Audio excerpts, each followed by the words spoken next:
I was experiencing severe pain, and by severe, I mean unable to eat, unable to speak, unable to drink, unable to move for 72 hours at a time.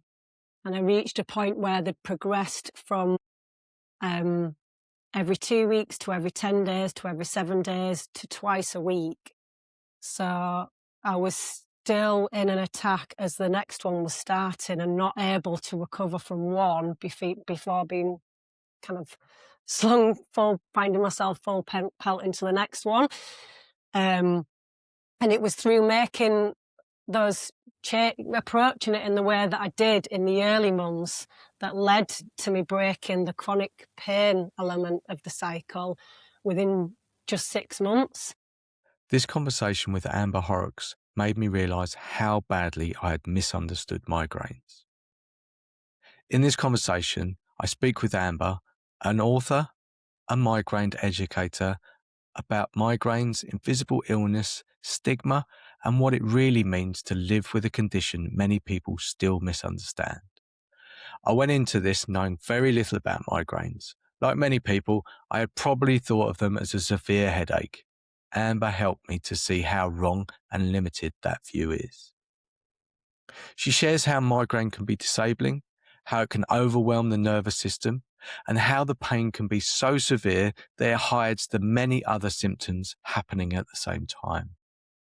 We also talk about chronic fatigue, anxiety, depression, body dysmorphia, complex PTSD, and the common thread of invisible illness being dismissed or misunderstood. What really stayed with me is how long Amber kept quiet about what she was living with, and how difficult it can be to explain an experience that others cannot see. This is a conversation about migraines, but it's also about empathy, shame, health, survival, and learning to listen more carefully. I hope you get as much out of this conversation as I did, so let's dive into this conversation with Amber Horrox. Okay, so welcome to Vantage Point Conversations, where I get to ask loads of questions about my guests and be curious about things I know nothing about, maybe something I know a little bit about, or maybe I know quite a lot. But today, I know absolutely nothing about this sort of subject. I know people that are affected by it, but today's conversation should be a great one. So my guest today is Amber Horrox. Horrox? Am I saying it right? Yeah. Okay. So Amber, opening monologue is the same. People could cut the first few minutes out of my conversation. I don't introduce my guests. It's not me being lazy. It's basically, I think I would do a very bad job. So take as long as you want, as little time as you want, just to give some background, context, anything you would like people to know, highs, lows, anything in between. And then we just jump into the conversation from there. Yeah, fab. Thanks for having me here, Colin, and it's great to be here with everyone in the audience as well today. So my name is Amber. I am an author and a migraine educator, and that is work that has been born out of living with complex, invisible illness pretty much all my life, but certainly to a chronic extent from disability by the chronic illness, so complete collapse of my life and my health. Career job, everything like that in 2018, and having to find a new way and figure out a new path to survive, and then also move beyond survival. Yeah, that's in a nutshell what's brought me here today. So are we just talking about, if I say just, are we talking about migraines, or are we talking about something else there? Yeah, that's a good question, because over 90% of people living with migraine live with 2 or more conditions, and 40% live with 4 or more. I've only been diagnosed with migraine, but in 2018, when my research, the kind of deeper end of my research really began, I also uncovered that I was living with chronic fatigue, fibromyalgia, tinnitus, anxiety, depression, body dysmorphia, none of which I've been diagnosed with, but are what I believe to have been living with, and complex PTSD as well. So quite a few things, and that is pretty common and becoming increasingly common as well. Are those things all linked in some way, or are they individual standalone things? It took me within a year of research, I started to see the links. I don't know if they're kind of widely recognised, but the links were things like inflammation, things like it being invisible, things like the dismissal that we receive, it being misunderstood. And one of the chapters in my book goes into that a little bit deeper, because the illnesses and the symptoms are present very differently. So obviously that's important, it's vital to take into account. And everyone's experience, even those kind of living with the same illness, is also very different. But I have found these kind of underlying common denominators, and I really feel like that is worthy of shining a light on. So yeah, I've gone a little bit more into that in one of the chapters of my book that I'm on with publishing at the moment. And I don't see it talked about much, but yeah, I feel that is something that we'll benefit from learning and understanding and getting a bit more insight on. I think so. We'll dig into that in a second. I think why this was interesting. So, uh, someone that I know basically suffered with migraines, and um, if I'm honest, most of my life I've been pretty healthy. When I was younger, I had something equivalent of sort of asthma. I couldn't breathe as my breathing was a bit shallower, and they said I had sort of narrow pipes or whatever. So I've been pretty healthy, and to be honest, I've often been a bit skeptical, especially when you go into the work environment and then people call in sick, and you go, "Oh, they're always sick," and they say they've got something. And someone came up in my life, like I said, and he suffered from migraines, and I I hadn't known him for that long. He came into my life probably about 10 years ago, um, and I don't know if he'd suffered from them previously, but he effectively, I think in the last 4 or 5 years, he started to suffer with them more. And something that popped into my head is that he was moving location, moving job. He was having to renovate a house, and there seemed a lot of stress. I think self-imposed stress as well, but external stress. And um, I think part of me, because I've always considered myself quite healthy. It was like, I was just, migraine's just a headache. It's just, oh, okay, well, you need to rest or do something, or you're not being very healthy or something. And I know that that's not wrong, but that's just a very poor way to think about things like that. And I would imagine that that's quite a common thing, especially from an employment perspective, when someone phones up and say they've got a migraine. And I don't really know what the feeling of a migraine is, but since um, speaking to you, when I've spoken to people about migraines or mentioned it, like, like people have just said it's debilitating. It's just absolutely, can't go out in sunlight. It has to be like a dark room. You you can't function. So why I'm super interested in all of this is that just to open up my mind and understand all of this. And, I think with a lot of my conversations is I want to share these things that I know nothing about. Sometimes it almost gives people permission to go, oh, I do have that, and to be okay and to express it. And I think we live in a world where sometimes often we don't want to say that. We feel shameful that we feel that way, and we're trying to explain it. And we can see that in the other people, they're either not believing us, or they think, okay, just get on with it. Just, not if I say you're weak, I don't know if weakness is the right sort of thing to say. So pick any of those things, shoot me down. If I've said anything that's incorrect, if you've experienced it, I'm happy to explore all of that. But has that been your world? Have you felt a lot of that? Anywhere you want to go with that?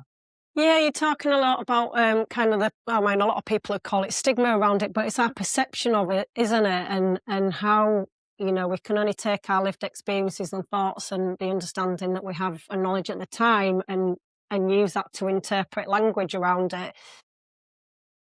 And one of the difficulties I had for 20 years was I kept quiet about it, so I didn't really let anyone in on what I was really living with, other than, um, bringing it up at doctor's appointments and mentioning it on my health form back when we had health forms for employment. I would note then that I had it.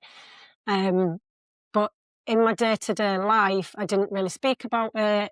I kept it hidden and quiet. I couldn't really find the words to articulate it and express it myself. So how can we expect someone else to understand it when we're having difficulty comprehending the magnitude of it and the severity of it ourselves? And it's only now, when I look back, I got asked the question a little while ago, how long were you disabled by this illness? And it really got me reflecting on that, only to surmise that actually I was disabled by every single attack I'd ever experienced, from 1998. And I know that my godson's brother is younger, he's 14. He's visibly disabled by every attack he's experiencing in school. He cannot walk. He has to be wheelchaired. He has to be brought out in a wheelchair. So yeah, I think that's like, oftentimes we say, oh, we just need to be in a quiet, dark room, but actually we cannot function. Like our nervous system and our body has become so overwhelmed. And another thing for me as well, the pain was so severe that I overlooked the multitude of other symptoms I was living with and couldn't really comprehend or understand that there were what turned out to be dozens of other symptoms coinciding with each migraine attack.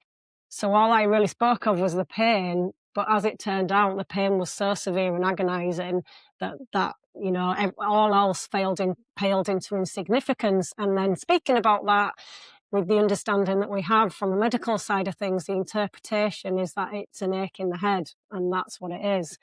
So yeah, it's a tricky one. Because the insight and understand and interest as well, the interest plays a part, the lack of. But it's difficult to articulate and express what it is exactly, not just for the people looking in on our lives and seeing us going off to bed and then not surfacing until the next day or for a few days, but for those of us who are actually enduring it as well. When you say the disabled part of it, it's again, I think we often underplay like the impact of it, and I don't know why that is. I'm not sure if that's whether that sort of makes other people feel more comfortable. It's just like, oh, just take a tablet and go to bed.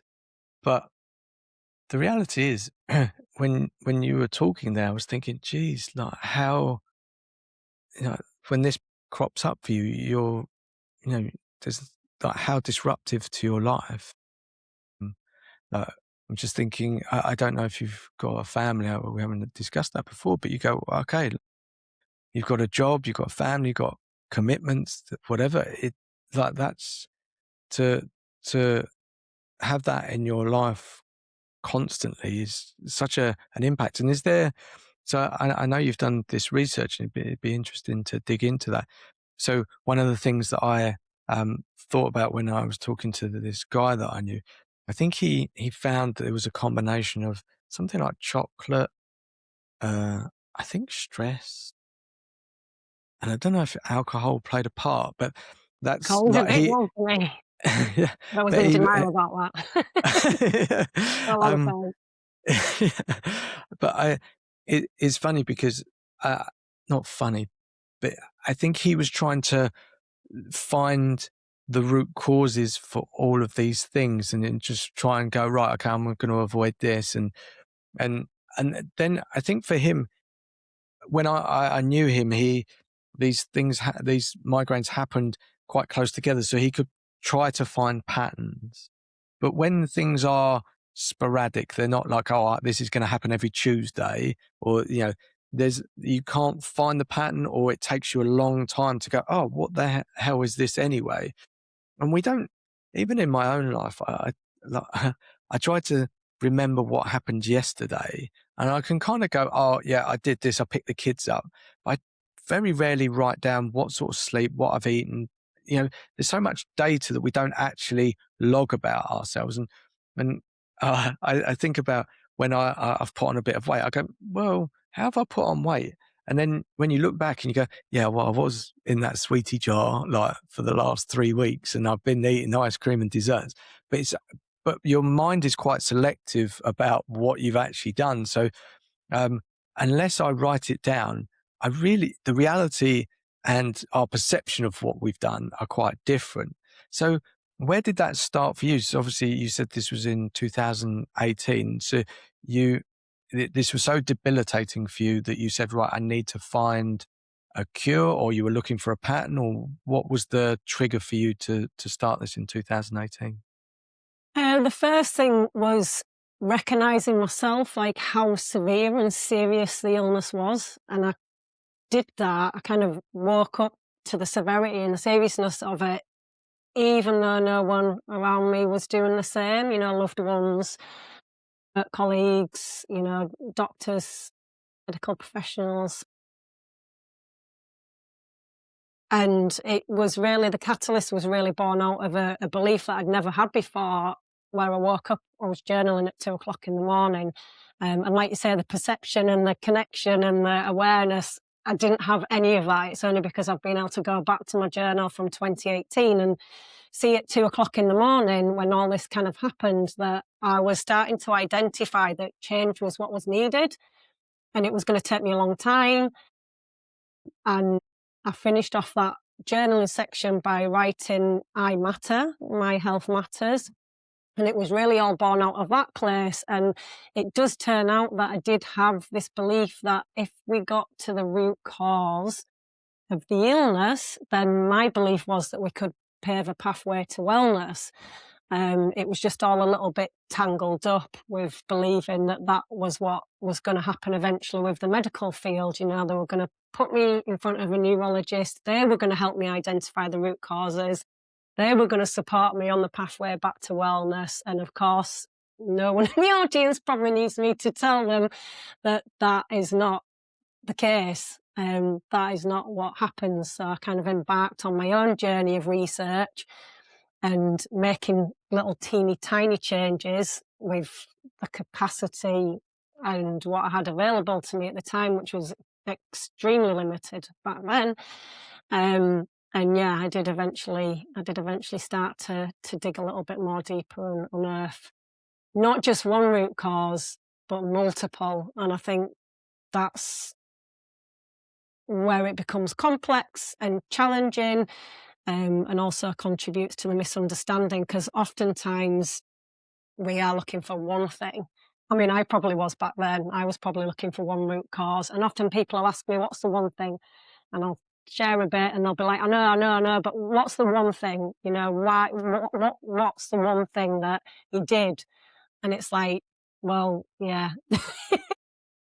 There isn't a one thing. There wasn't a one answer. And it's the same with root cause. Yeah, and that was probably a bit of a surprise to find that out, that actually the root causes were multiple, including neurological, biological, emotional, which was a particular interest to me, environmental, and lifestyle. Wow. There's a there's a lot in that. And I'm going to take a bit of a segue, because a couple of conversations I've had recently, and this isn't to bash the medical field. Oftentimes, so I've had two separate conversations. One of them was around, you show up with a symptom, and the focus is fixing that symptom, and often it's pop a pill or something, and that's just covering over a symptom. And then what happens is something else pops up. I'm not just talking about migraines, I'm talking about everything else. And um, basically it's just, okay, yes, it's about dulling the senses for that thing, but then something else crops up, to say, we've got a rash on our arm, and okay, and then we get something for that, and then our foot starts hurting, and it's just something else pops up, because you're just basically not dealing with the root cause, like you said. And I had this conversation with Jan Broekers. He's a guy from the Netherlands, and he lives in the US, and he's looking to widen like the blood sampling. So currently, he was saying for the medical field, they do a lot of blind testing. So they just get blood samples, and then they do testing on that for drugs. He was predominantly talking about cancer, and he's had cancer in his family. And he's saying what he wanted to do is actually open up the blood sampling, because he said something like 2,200 different biomarkers or markers in the blood, but we only do something like, I don't know, 50. And he said he wanted to get more sort of data, get consistent people understanding what that blood is from, making sure that people donate and they're consistent, and getting a lot more information around that. And I realized that from that conversation, we know so little about ourselves in terms of um, body, what's going on, what we're feeding it. And he said that the cells in our body come from our brain and from what we eat. I can't remember the term he used, and I was like, oh, okay. We don't we don't really we never really capture data about our thoughts and how we are, especially when you're giving a blood test, and you never really talk about what you've been eating, because normally when you give a blood test, you can't eat within the last 12 hours or something. It's normally something you give in the morning. And I was like, wow, we really know so little about ourselves, yet oftentimes it's perceived that we know so much, and I'm sure we do, but I feel that there's this huge amount that we don't. And we often follow the medical field because they go, oh, we've got this wonderful drug or something. And he was talking about cancer, and he said the reality was, because of the way that they do their blood sampling, he said the reality is the drugs have only been tested that they can give you like a 15% success rate. Whereas if you Oh, opened up the data and you were very clear and you could put these into more categories, said you'd go more towards 85%. And wow. when you hear that, you go, oh, because the way that things are advertised is in, okay, look, this is the new drug, it's working, but they've only really been able to test it, and because it's blind sampling, that they've really missed out. And yes, you if you're suffering from cancer, you want to try the thing that's going to give you the best option to survive and go forward. But the reality is no one's telling you that's only 15%. Hmm. And that really opened up my eyes to go, oh, okay, not everything is the way that we perceive. And you know doctors, etc., can only work on the information that they've got. And I, I know very little about the medical field, but um, often it's all very science based. We don't think about like the thing of the mind. These are almost separate modalities, and we don't cross over. And you go, okay, yeah, it's like your cholesterol, your blood pressure, etc. We don't talk about the mind. These things are all in together. They're all part of us, right? Yet we treat them as separate things. They don't really intertwine. There might be a loose connection. So Mm. I've said a lot there, but what I love about your approach is that you've gone, let me look at myself as a whole, right? You've gone, okay, let's look at what's going on. And you've done that through starting out journaling. And I think that's amazing because, before we spoke here, sometimes we can think, well, we've got all these medical professionals. What do I know? Like, but the reality is, yes, absolutely. You know yourself, or you're understanding yourself. A doctor's going to look at you for like 10, 15 minutes, or you may even go and see them regularly, but not as regularly as you see yourself and have all that information about yourself.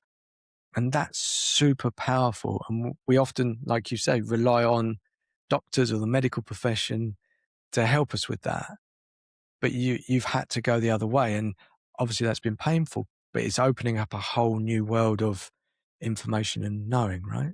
Yeah, and it's about how what I've through taking that approach, what I've come to find, it's about taking all of the knowledge that we do have, and finding a way to bridge it. working with the knowledge and insight and understanding that we have, and finding a way to bridge it all and link it so that, like you say, we can look at as our bodies as a whole and look at the lived experience as of the person, as well as what we understand in the medical field, the clinical field, the therapeutic field, the mind, the body, the thoughts, the feelings. And that, yeah, that is very much the journey I've come to surmise that we're on. Is, you know, we've come this far in humanity, and it's extraordinarily far. How can we now bridge all of what we've brought together in a way that, in a way that we can embody and integrate and take that lived experience and knowledge and insight and understanding and make something whole with it, rather than, like you say, all kind of compartmentalized and separated. Yeah. So you said you started off small, and I think that's oftentimes we think that we're going to wake up the next day and have a solution. But even in my own life, I found that the biggest changes started out very small. Um, Sometimes I got overwhelmed with big changes, but I just tried to make the smallest step that I could, and then I could move forward, and that helped me. What was your first step? Because as you were talking now, I was like, where do you even start with that? And I know you mentioned journaling, but I was thinking you kind of want to access data, maybe professionals, but then you've got the internet. But the internet for me can be an amazing place, but can also send you down a lot of rabbit holes. So can you just talk us through the journey? Yeah, so one of my guiding principles has been to start with where I am and work with what I've got. So back in 2018, that looked like understanding that migraine was an inflammatory condition. That was one of the first things that I learnt early on. And it just seemed logical to me that, okay, if I'm living with an inflammatory condition, then surely I need to find ways to reduce the inflammation in my body, which logically to me will reduce the risk of attack and the severity of it and the accumulation of symptoms. So when I talk about starting small, like that's literally where I mean, like, okay, it's an inflammatory condition.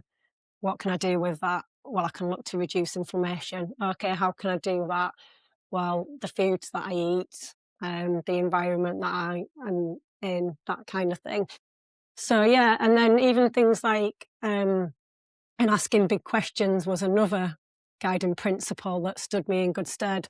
So I found out again around the same time that my risk of further diagnoses was higher. My risk of things like stroke was higher, dementia in my older years. And for the first time, I mean, it came out of nowhere. This is not kind of perhaps how I approach things before, pre-2018, but I started asking myself big questions like, okay, so I'm at increased risk of further diagnoses. How do I reduce the risk of this happening to me? And yeah, literally started from there, just like one, like you say, one step at a time, but one teeny step at a time as well. And so I have this thing with my life that's, again, sometimes I go, oh, I get very excited about doing something and go, oh, I'm going to take this or change this. But then I try to overlap those things at the same time.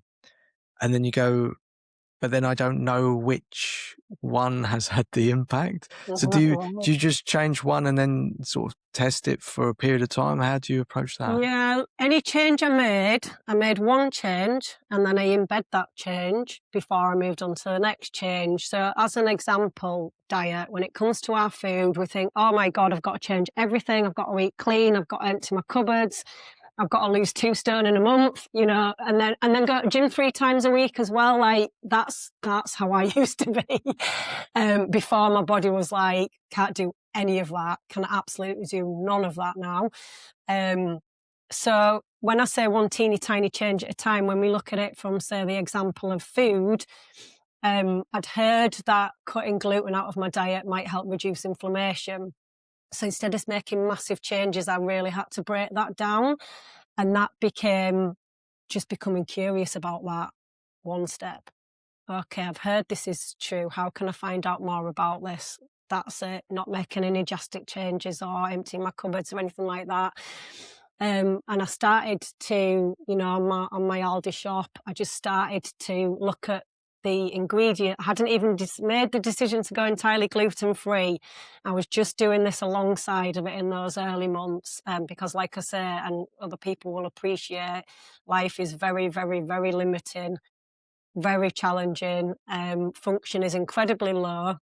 So as part of that, as part of supporting that, meeting myself where I was, starting with where I had and working with what I'd got, I just checked a few ingredients in the supermarket and just threw in a couple of things that didn't have gluten in. For example, the fruit and nut bars that they do that don't have anything really in other than fruit and nuts. There was no gluten, no sugar. So I just started chucking a box of them in each week, before moving on to any other changes, which then a change after that, I then heard about the book, The Migraine Miracle, which was all about understanding our ancestral roots and adopting an anti-inflammatory way of eating, and was able to then deepen my research, from which point, that's when I said, and we're talking about the 2 or 3 month period here of being curious, opening up to the prospect of reducing gluten in my diet,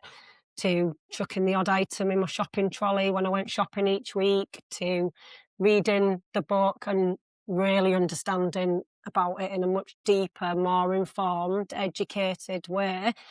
Then I made the decision to cut gluten out of my diet. And like I say, yeah, that was over a good kind of 2 or 3, maybe even 4 month period. I was just then thinking, because at the beginning, you explained that there's you suffer from other, I don't know what the word is. I want to say diseases. That's terrible. Yeah, I don't mean, diseases, illnesses, yeah. yeah. So in terms of migraine, how often do you have that? Is that something like a constant thing, or it shows up regularly? How much is that in your life? So in 2018, I was experiencing the pain element of attack. I didn't know at this stage there were 4 stages. So the second stage of a migraine attack is the pain element of an attack. So I was experiencing severe pain, and by severe I mean unable to eat, unable to speak, unable to drink, unable to move for 72 hours at a time. And I reached a point where they'd progressed from every 2 weeks to every 10 days to every 7 days to twice a week. So I was still in an attack as the next one was starting, and not able to recover from one before being kind of finding myself full pelt into the next one. And it was through making those approaching it in the way that I did in the early months that led to me breaking the chronic pain element of the cycle within just 6 months. But from there, I realised that although I wasn't experiencing pain to that severity and debilitation, I was still chronically fatigued all month. I was still severely ill 2.5 weeks of the month with those kind of disabling attacks that had reduced from 8 to 2. And yeah, it's not linear. I knew when I set off on the journey it was going to take me some time, and those breakthroughs, they were significant, they were huge. To reduce the chronic pain side of migraine is massive, something that's not always believed to be possible. But then to find underneath it, there are other chronic symptoms and illnesses kind of layered in and amongst all of that. It took me on quite a journey. Year on year, I did experience those kind of breakthroughs, but alongside, I also experienced a lot of dark periods of depression, a lot of multiple relapses, during that time. So that's what I mean by saying, you know, it's kind of non-linear. There was the year-on-year significant improvements, the big breakthroughs with breaking and ending cycles. But with that, you know, there were also some very, very, very dark times. It was not kind of straightforward, or certainly not all figured out and understood. But yeah. I was thinking as you were saying that, how hard that must have been, because you go, you you feel that you've got a release from the pain, and you go, oh, I'm on the journey, and that must be very motivating, right? To say, oh, okay, like this is something, only then to reveal something else behind it. And I I can understand certainly why that's like a big setback, and you can go through depressive periods because you go, okay, like, come on, like, I feel that I've done this. And then behind that, it reveals this other symptom or this other thing that's showing up, and you go, oh, now I've got to deal with this. So, and I remember it was, one of our conversations before having this live, you described all of this as like the roots of a tree. And that's Mm. such a great way to think about this. You know, it's sort of overlapping, it goes in different directions and goes quite deep. It's not just one thing. And it just stuck with me because, and now sort of saying that is, and I was thinking about all these other illnesses that you struggle with. Are they linked, or are they separate things? Because then I was just thinking how complex that actually is for your life in terms of, okay, well, is this linked to this, or is this separate? And, you know, are the approaches different, or are they the same? And so I know you sort of said there's no one thing, but is there almost like a grouping of things with these different illnesses, or is there no connection between them? I think we're starting to wake up and realise now, particularly those of us with the lived experience and those within the medical professional, that are starting to question a little bit more and open up and query, what is going on here, um, and look at things from a wider picture. But yeah, to me, there's absolutely no doubt that these things are connected. We've talked earlier about the similarities between uh, a lot of the chronic illness conditions, one of which is the inflammatory side. Another one is the nervous system. So that's something I see kind of consistently and repeatedly, this link and this insight that we now have an understanding of the nervous system's involvement in um, in the chronic condition. And that is present with every or nearly every chronic chronic condition. So, yeah. Remind me the question again. I've lost my trail of thought there. So it's basically all, The link. you've got these different, illnesses. Is there like a grouping of things that has an impact, or are they in isolation? Yeah, so when it comes to the tree analogy, we've got the roots that are either nourished or depleted by the soil and the environment around it. And the roots of the tree, as I'm presenting it in any case, I see as the root causes, which, as we touched on briefly earlier, include neurological, environmental, biological, emotional, and lifestyle. And then if you think about those feeding into the trunk of the tree, I see that as the nervous system, whether the nervous system's kind of regulated or unregulated, and that obviously kind of carries all the nutrients and the minerals that it may or may not be feeding up through the roots into the tree to transport those to the branches and the leaves, and all of that determines how healthy the tree is or whether it's constricted in any way. But something I've noticed in writing, I've been writing deeper on this morning, the tree is whole as the tree is. It isn't broken. It doesn't need fixing. It does need looking at as a whole. And yeah, if you think about the branches are perhaps the patterns, like the personality traits, the behaviours that feed into the leaves, and then the leaves would in this analogy would represent the symptoms.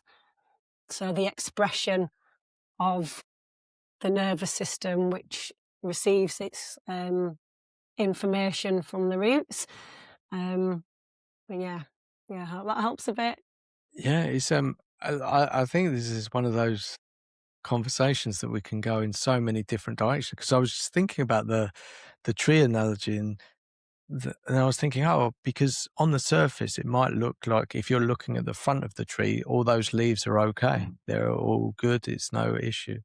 But actually, if you look at the back of the tree, it might not be growing as well. It doesn't have the sunlight, doesn't have access to something, or it's rubbing up against another tree, or it has, I know, like mistletoe, we always think mistletoe's a good thing, but a mistletoe is basically like a parasite, right? And it's sort of eating away at the tree. And it's that's such an amazing way to think about it. I'm just wondering, how do you ever made the connection with the tree? Because it's such a beautiful way to, I think, with all of these things in terms of medical, um, you know, we can get lost very easily. And the way that you've made that connection with tree, I'm just wondering why that is. You've talked about environment, and I'm just wondering if there was some connection there. It's wanting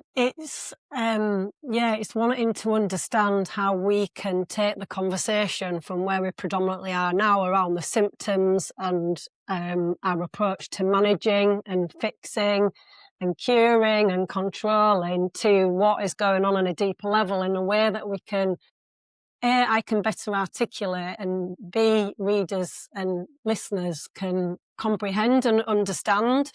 So I've written the book that I'm on with publishing. I've written a chapter on root cause, and as I've been writing that, it's expanded into something far bigger and far greater than what I could have ever envisaged when I first sat down to write it.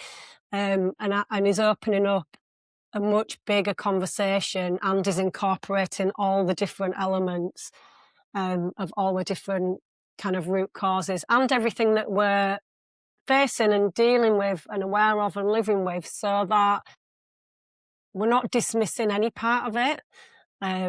Because, as chronically ill patients, we've spent decades, if not a lifetime, of being dismissed by perhaps people around us, people we work with, but especially in the medical profession. And I'm realising that responding with dismissal and being dismissive and defensive outwardly isn't helping anyone. So it was just my way to bring back the conversation to the whole of it, in a way that could be more easily digested and hopefully better understood.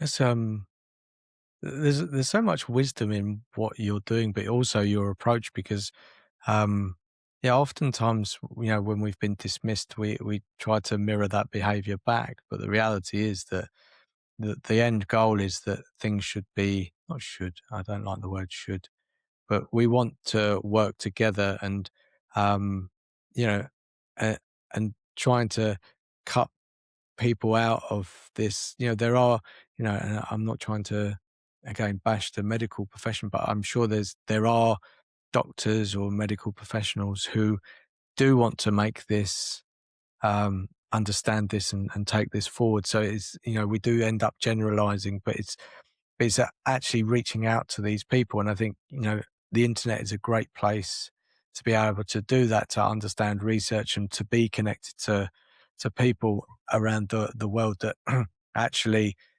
we didn't have access to years ago. And, in some countries, that we'd never go to, we actually get to interact with those people and understand and get their knowledge on it as well. But the way that you said you're asking big questions, and I think that's such an important part. And again, to come back to, what we said before we went live, who am I to actually to say these things, when there's medical professions out there? The reality is, you're the perfect person, because you don't come with those old assumptions, those old ways of thinking, because you go to medical school, etc., and you're taught a certain way. This is the profession, this is everything. Whereas you come into it fresh, and you're not, you know, um, blindsided by some of those things. Okay, look, this is A, B, C.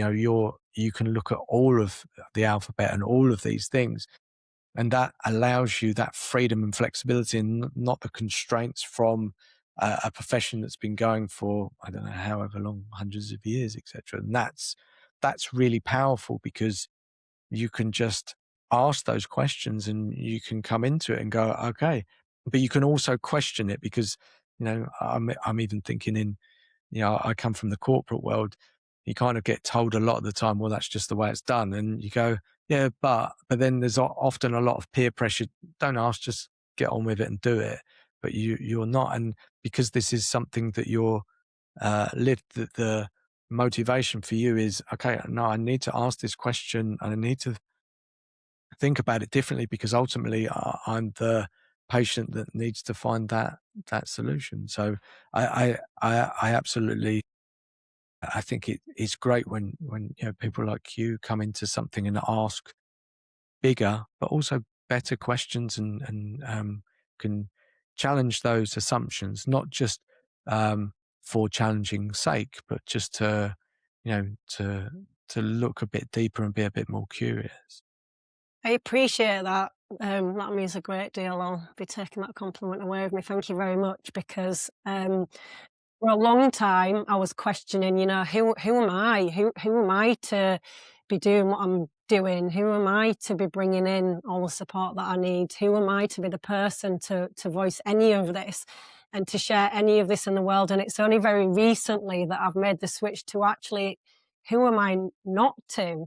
Um, and it is true, I did feel loaded with blame and anger towards the medical system, or blame and anger that I held within that I was projecting onto the medical system. And it has been very, very challenging to, connect with that first and foremost, and to process that in a way that, I allow myself to feel it and honour it and process it, so that I'm not projecting it onto others. And a big part of my work recently has been bridging not just the seen with the unseen, and the science with the spirit, and the medical with the holistic, but bridging what I've written in a way that leaves those in the medical field, doctors, specialists, neurologists, also trauma-informed therapists, and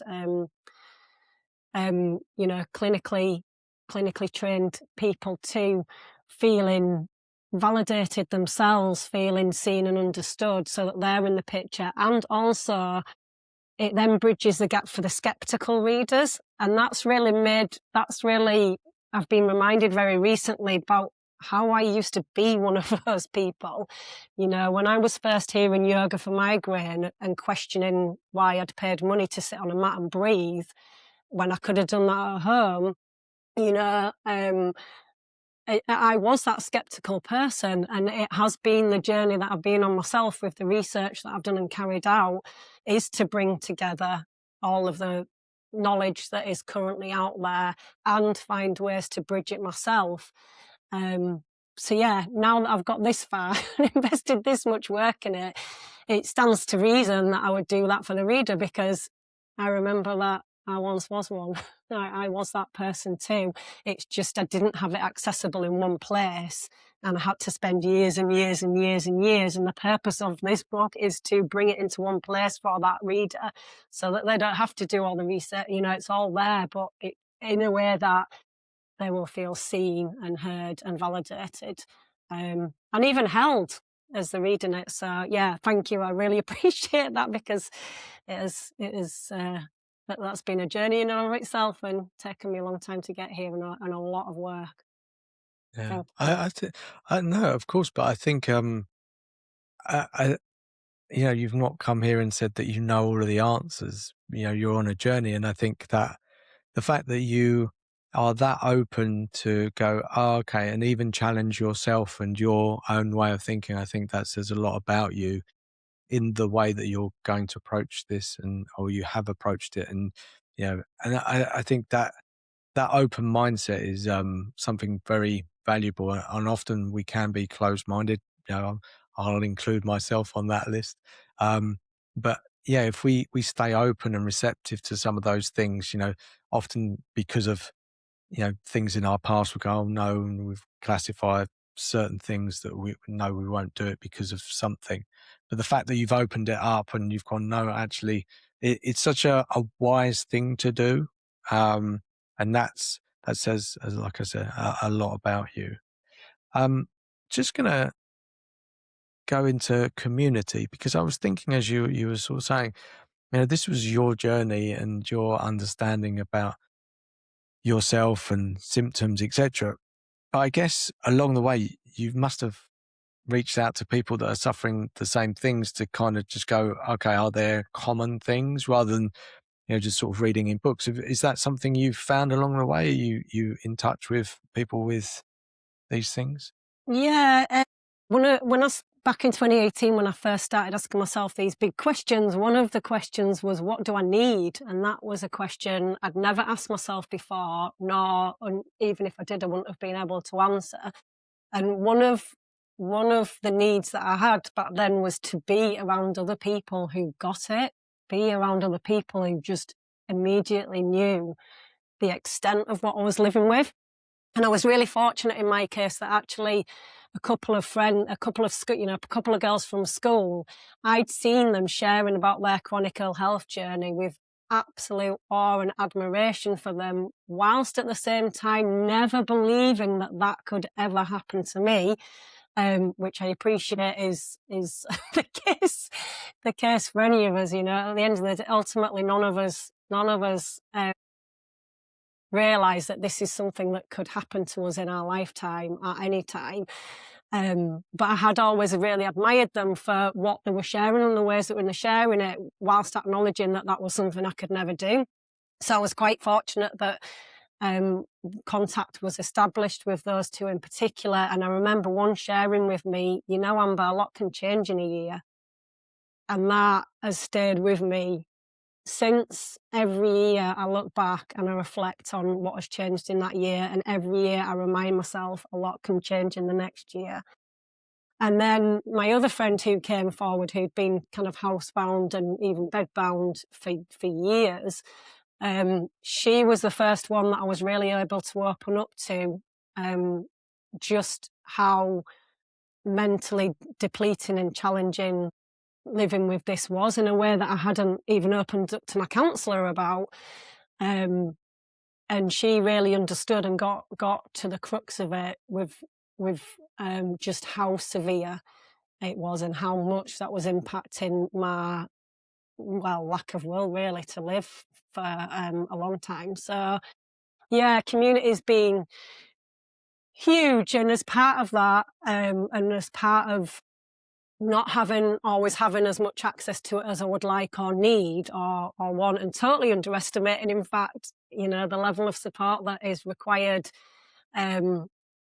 with chronic illness, yes, but also even as a human being, even as a fully functioning, healthy human being, I'd completely underestimated the level of support required. So yeah, in the end, I've ended up bringing together creations and creating what I wish existed, what I needed back then, spaces where we can show up as we are. This is why I loved coming. This is why I love being here today. Just that invitation to come as you are.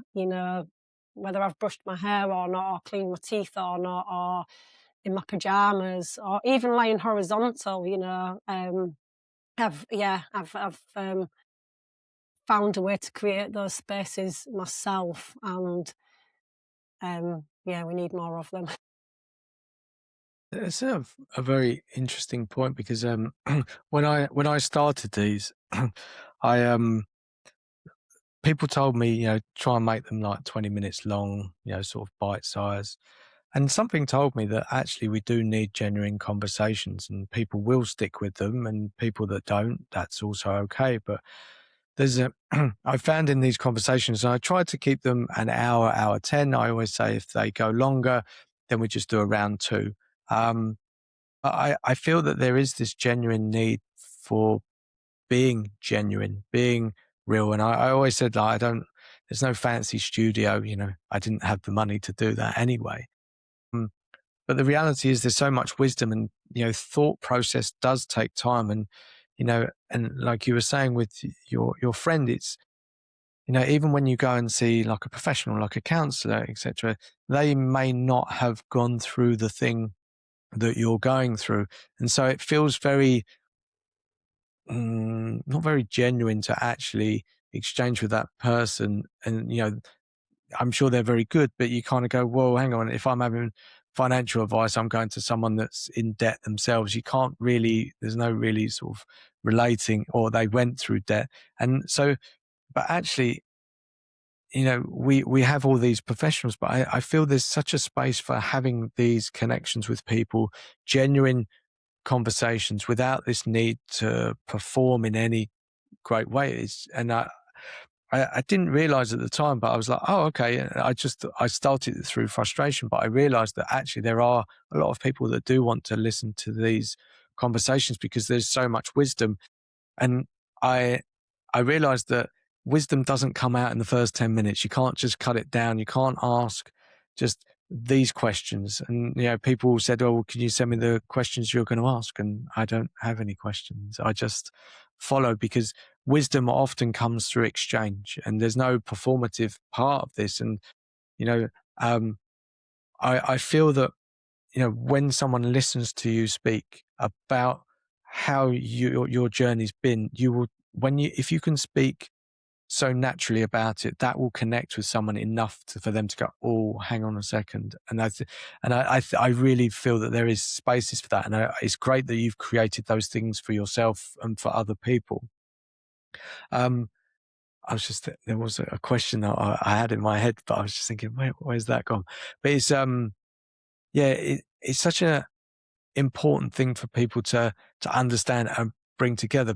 One of the things that you've actually touched on a few times is that you almost couldn't share with people how you were feeling.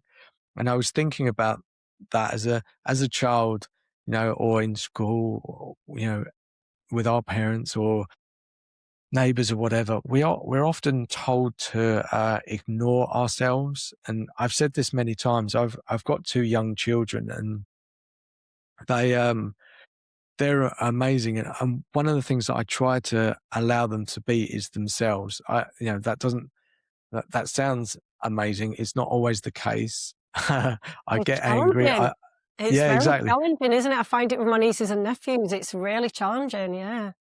And I shout at them. I think I'm a good dad. Well, I know I'm a good dad. But that doesn't mean that I don't, shout or even swear in front of the kids. That happens. But the reality is, within knowing my children, allowing them to understand themselves and allowing them to express themselves, especially what's going on in their body. And they go, oh, I've got an ache here, a pain here. And, when I was a kid, you kind of just go, well, just get on with it. And throughout this conversation, I was thinking you weren't able to express it. And the reality is we only understand ourselves. And oftentimes we're told to ignore that, by, oh, it's inconvenient that you've got a headache or something. I'll just get on with it. But we never really compare, and we have no way to compare. So if you were to explain your symptoms, the way that I interpret your symptoms is just through my perspective of my world. I will have no real understanding. Even if we say, okay, describe the pain level from 1 to 10. Like, your 10 might be, like my 20, like Mm. your ability to handle that sort of pain. So we don't even have we try to put these scales and comparisons and go, what's this like? But we don't even know to explain that. My perception is just my reality, but I'm asking you for information. So it's very difficult to try and put those things into boxes or to even explain to other people. And that's, I think your approach is very much, okay, just explain what's going on. It's not, you will understand, but you can't say, I fully get it, but you're allowing people to come together and bring that knowledge that you can go, right, okay, let's go and try these things. And this is an area, this is an area. And you're not saying this is the one thing that you're going to do and that's going to solve it. It's like, look at these areas. So it's not finite, it's very broad and open, and in such a brilliant way that you're not saying, I know your answer exactly, do this, this, and this. It's more guidelines than anything. Is that how you see it, or am I being unjust with that? Yeah, absolutely. It's there to act as a guide, and I've since created like what I see as 5 pathways to authorship, and none of it is about saying this is how I've done it, this is how you need to do it too.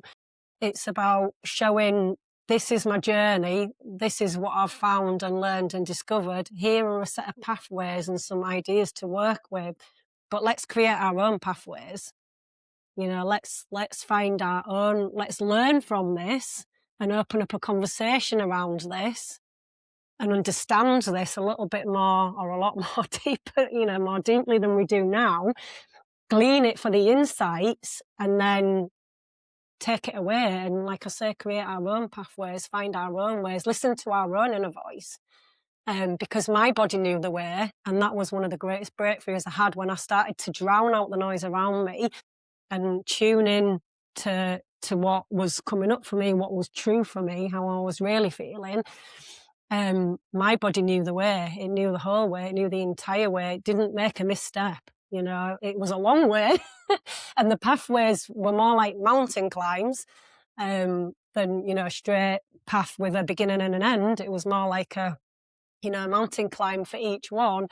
But my body knew the way, and that's one of my messages to others, to listeners, to readers, is that you know the way, your body knows. And I think, yeah, bringing that into the equation changes everything. Yeah. I was just thinking, like, when you were explaining that, I was thinking, so have you written the book? Is it complete? Yeah. It's written. I'm in the process of publishing it, so I'm going through the editing. I was going to say painful. It's not painful. I'm going through the editing stage, and it is. The book's turned into a huge body of work, and it's going to be a big book, and it's a lot of work. So that's where I'm at. I'm in the process of publishing it and editing it. I'm just about to send it out to its first set of beta readers. So yeah, Because I was just thinking that the holistic way that you're thinking about all these things, each one of those, you know, areas is its own area, and people write books on just one of those areas or just a small part of that. I was wondering how you take all of that and bring it into just one book. And I was thinking, Christ, there must be, like, my brain just sort of starts to ache a little bit when I think about how much work you've had to do to bring all of this together. Also done in a way that allows people the information, but still keeping it accessible, that people don't drown in too much complexity. And that in itself is like a massive skill. So, but I was wondering, do you see that there's going to be like a series of books that sort of dive deeper in certain areas, or is it just one book? If you have a vision for it? Yeah, so there is this one book that's going to bridge science and spirit, medical and holistic, the seen and the unseen, and that's going to serve that purpose for the skeptical readers, you know, for those, you know, starting to want to explore other avenues and other pathways. But funny you should ask that, because similarly, there is another book that's coming through. I've got a lot of insight on that book already, some ideas, some of it's starting to take shape and form. And I have realised that a little bit of what was included in the first book is actually for the second book, and that will go much deeper. So yeah, and the first book has come out of 5 pathways. So to break it down, because it is complex, like it's not just misunderstood and invisible and lacking in the way of interest. It is deeply complex. But my philosophy is that I just love the complex. I think we've talked about this before. I'm fascinated by complexity. Complexity in business, complexity in migraine, complexity in hormones. I'm fascinated by complexity. So for me, just because it's complex doesn't mean it cannot be understood. And my theory around why there's such a lack of interest in it is not because about research and not because about money, in my opinion, and insight and findings. It's because when it comes to complexity, we treat it like, psychologically speaking, we treat it like abandonment or rejection. Oh no, you know, I want to protect myself from that. I want to stay away from that. Whereas, yeah, my philosophy is that just because it's complex does not mean it cannot be understood. And it has taken an enormous amount of work, but creating the framework around what's turned into a body of work, I believe is going to help. Yeah, it's going to help people to see it, and appreciate all the different kind of layers to it and everything, and understand it in a way. I mean, they're supported the entire way through. So there's kind of gentle invitations with pathway 1, just some smaller kind of more gentle things to sit with, but then on each chapter, and then because it's an action guide as well as a memoir, which, yeah, that's really going to help support people in digesting it all and working through it all. Yeah. And I think just to add that this point, you know, the fact that you love complexity, but you're able to, I want to say, bring it back to a simple way of thinking, the same way as you talked about a tree. I think that's, you know, the fact that we often, I was thinking about admin when you said about, you know, we try and avoid it because I'm a avoider of anything that looks like a form that requires me to provide any sort of information. And I go, oh yeah, I'll do that, but that doesn't take place. But um, someone like you that can take complex information and make it much more palatable for people just to start and not feel intimidated or scared or avoid it is, you know, what a wonderful um, approach to help people. And, you know, this is all to help people with something that they're suffering with. And what an amazing, I guess this was what you were put on this planet for, right? And I know Yeah, you've I've gone connected with through your that. journey. Yeah. Yeah, Um, yeah, definitely a bigger and purpose. yeah, so I think when those moments of doubts pop up of who am I think maybe you, I think hopefully you remember this, and you know, I think you are the right person, and the way that you approach it, and you know, that's your purpose, and that's your journey. I'm sure there's other things on your journey, but yeah, I think it's it's such an amazing conversation to have had, and I'm really curious to, when your book comes out, please let me know, and I'll go and buy a copy, because I think uh, I would imagine there's so much wisdom in there, not just about migraines and these other illnesses, but other things. You know, it's you know, it could lead people to understand much more about themselves, and I think in this world, you know, we get so busy with all the noise externally. You know, we can't really sort of sit with ourselves, or oftentimes, like I've said, you know, we're encouraged not to listen to ourselves or understand our body. So I think it would, you know, even if it's to open up our minds to actually what's going on internally, I think that would, yeah, spark a lot of new ways of thinking about ourselves. So yeah, let me know when it comes out, and I'll definitely buy a copy. So Oh, brilliant! I um, certainly will.